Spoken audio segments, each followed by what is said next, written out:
تخت پوش کی جگہ جیسے پرانی روایت تھی اگر کھجور کی چٹائی اس کے نیچے فوم لگا کے جان نماز بنا لی جائے تو کیا اس سے زیادہ ثواب ملے گا؟ زیادہ یہ اللہ کے قرب حاصل کرنے کے لیے ایک طریقہ ہے جو انسان کے بس میں ہے؟ ہاں جی بالکل. تخت پوش ہمارے گھروں میں ہوتا تھا. تخت پوش میں صرف یہ نہیں ہوتا کہ وہاں پہ وہ صرف سجدہ گاہ بنی ہوتی ہے, وہ بلکہ پورا جائے نماز ہوتا ہے لکڑی کا, ٹھیک ہے نا جی. اس کے اوپر نماز لوگ پڑھتے تھے. وہ بیسیکلی مسجد بیت ہی ہوتی تھی, کیونکہ بچوں کو بھی پتہ ہوتا تھا یہ نماز پڑھنے کی جگہ اس پہ نہیں چڑھنا. وہ مسجد ایک آپ سمجھ لیں پورٹیبل مسجد بیت تھی, فلیکسیبل. جس طرح ابھی انڈونیشیا میں آپ کو پتہ ہے, انڈونیشیا میں یہ ہوا ہے کہ وہاں تو لوگ نماز پڑھتے ہیں نا. پاکستان میں تو یہ ہے کہ جو نماز نہ پڑھے وہ تب بھی مسلمان ہے. انڈونیشیا میں چونکہ شوافے ہیں, شافیوں کے نزدیک نماز نہ پڑھنے والا کافر ہے اور واجب القتل ہے. وہاں پہ 90% لوگ نماز پڑھتے ہیں جی. حج عمرے پہ بھی یہ لوگ ذرا دیکھیں آپ ان کو کتنے آئے ہوتے ہیں. اچھا, انڈونیشیا میں کیا ہوتا تھا کہ زور کی نماز کے وقت ٹریفک بلاک ہو جاتی تھی. گورنمنٹ نے کہا یہ چکر کیا ہو گیا, تو پتا چلا کہ لوگ نماز پڑھنے کے لیے دفتر سے باہر نکلتے ہیں. ہزاروں لوگ جب گاڑیوں میں نکلیں گے تو ٹریفک بلاک ہوگی. انہوں نے موبائل مسجدیں انٹروڈیوس کرائی ہیں سر, میڈیا پہ آیا ہے, آپ جا کے یوٹیوب پہ لکھیں. انہوں نے بڑے بڑے دفاتر کے پاس بڑے بڑے لا کے ٹریلے کھڑے کر دیے ہیں جن میں مسجدیں ہیں. آپ کو دفتر سے گاڑی ڈرائیو کر کے مسجد تک جانے کی ضرورت نہیں ہے, مسجد آپ کے پاس آئی ہوئی ہے سر. آپ نیچے اتریں, ٹریلے کا دروازہ کھلے گا, اتنا بڑا کنٹینر ہے, آپ نماز جماعت سے ادا کریں, اوپر آفس میں چلے جائیں.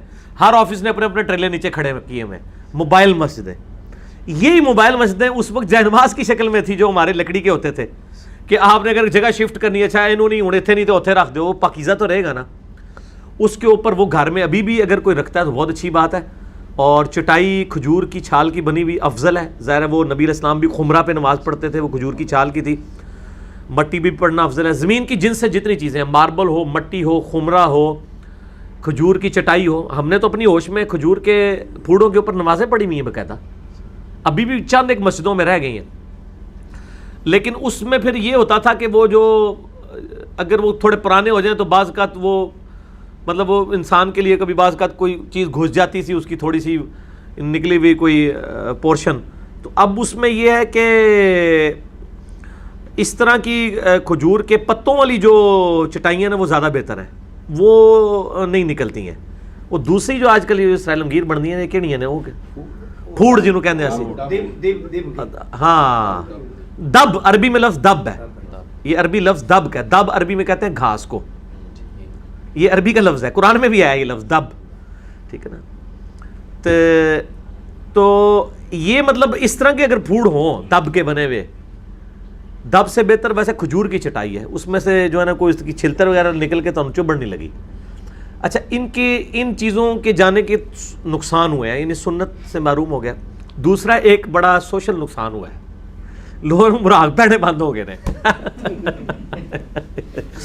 پہلے لوگوں کو یعنی مراق پڑ جایا کرتے, نشان پڑ جایا کرتے تھے. اب مجھے اگلے دن بھی ایک بندے نے سوال کیا, یار لوگوں نے مراق کیوں نہیں پہنتے؟ ٹھیک ہے, مرو پھر بھی تھوڑا بہت پیا ہوا ہے اس زمانے کا. اور تو وہ اس لیے کہ اس کے اوپر آپ ایک سال بھی نماز پڑھے نا مسلسل تو نشان پڑ جائے گا. ہم پڑھتے ہیں قالینوں کے اوپر, اس کے اوپر نشان نہیں پڑے گا. لیکن ہم بچپن میں سنا کرتے تھے کہ جس نو مراب پہ جائے نا جی وہ جنتی ہے. یہ کوئی حدیث نہیں ہے. اور جو قرآن میں آیا نا کہ صحابہ کرام کے چہرے جو ہیں ان پہ سجدے کے آثار دکھائی دیتے ہیں. ظاہر صحابہ کرام تو مٹی پہ اور پھوڑ وغیرہ پہ نماز پڑھتے تھے, آثار تو تھے. آثار کا مراد یہ نہیں کہ نشان بھی ہو, یہ نہیں ہے کہ جس کے چہرے پہ نشان نہیں ہے. کیونکہ میں نے نبی علیہ السلام کے بارے میں جس طرح نٹی گٹیز آئی ہیں نا بخاری مسلم میں کہ آپ کے چہرے مبارک کی رنگت یہ تھی, بال اس طرح تھے, یہاں پہ کن پٹی پہ سفید تھے, یہاں ایسا تھا, آنکھیں ایسی تھیں. کسی جگہ یہ رپورٹ نہیں ہوا کہ آپ کی پیشانی پہ سجدے کے داغ بھی تھے, ورنہ یہ رپورٹ ہوتا ہے اگر یہ کوئی فخریہ چیز ہوتی.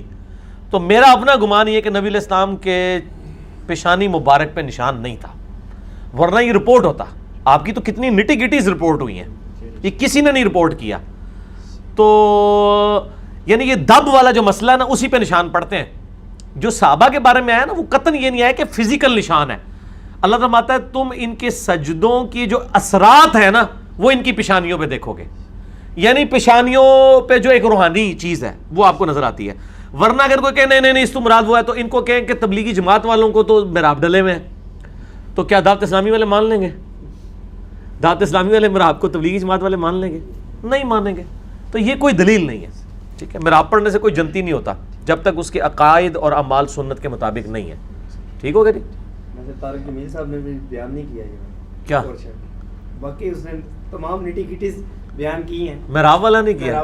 ہاں میراب نہیں ہوگا, میرا اپنا گمان ہے کہ نبی الاسلام کا یہاں تک بھی آتا ہے کہ یہاں پہ باریک سی ایک لائن تھی, یہ دو بویں جس طرح میری ملی ہوئی ہیں نبی الاسلام کی نہیں ملی ہوئی تھی. ٹھیک ہے, ہلکی سی ایک لائن تھی, اور جب آپ غضبناک ہوتے تھے تو یہاں سے ایک رگ تھی جو آپ کی بالکل واضح نظر آتی تھی, غصے کی وجہ سے وہ سامنے نظر آتی تھی. اس لیول تک چیزیں بیان ہوئی ہیں. میراب تو کوئی نہیں بیان ہویا. ٹھیک نہیں, ابرو ملے ہوئے تھے لیکن بیچ میں باریک سی ایک لائن تھی جو اس کو جدا کرتی تھی. ٹھیک ہو گیا جی. اگلا سوال ہے, وہ ملے ہوئے حدیثوں میں اس لیے آتا ہے کہ ایک بالکل لادا لادا ہوتے ہیں نا, ویسے نہیں تھے, ملے ہوئے تھے لیکن اس میں ایک باریک لائن تھی اور وہ نس نظر آتی تھی.